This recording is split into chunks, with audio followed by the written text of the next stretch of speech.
ఆవుల నాగేంద్ర, జిల్లా వికలాంగుల సంక్షేమ సంఘం. డిసెంబర్ 3వ తారీఖున ప్రపంచ దివ్యాంగుల దినోత్సవాన్ని అంగరంగ వైభవంగా ప్రపంచ దేశాల్లో వికలాంగుల సమాజం ఆనందోత్సవాలతో జరుపుకునేటువంటి సందర్భం ఉంది. అయితే దౌర్భాగ్యం ఏంటంటే మన జిల్లాలో శాశ్వత ఏడీ లేనందువల్ల, వికలాంగుల సంక్షేమ శాఖకు ప్రాతిపదికన శాశ్వత ఏడీ లేనందువల్ల ఈరోజు వికలాంగుల సంక్షేమం గొడ్డలి పెట్టేలాగా తయారైంది.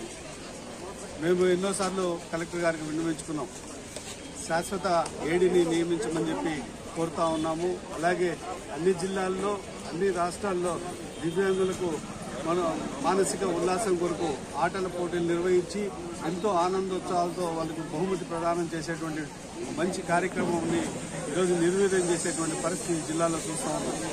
దాని గురించి కలెక్టర్ గారికి తెలియజేయడం జరిగింది.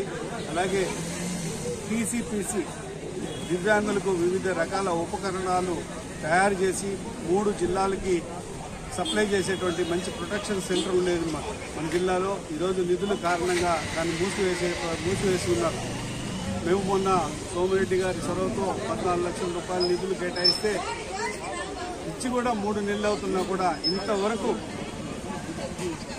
ఆ నిధులను ఖర్చు చేయకుండా, ఆ టీసీపీసీ యొక్క ఆఫీసును ఓపెన్ చేయకుండా నిస్సహాయ స్థితిలో ఈరోజు దివ్యాంగులు వదిలేసేటువంటి పరిస్థితి ఈరోజు చూస్తా ఉన్నాం. అందుకే కలెక్టర్ గారిని సవినయంగా విన్నవించుకుంటా ఉన్నాం.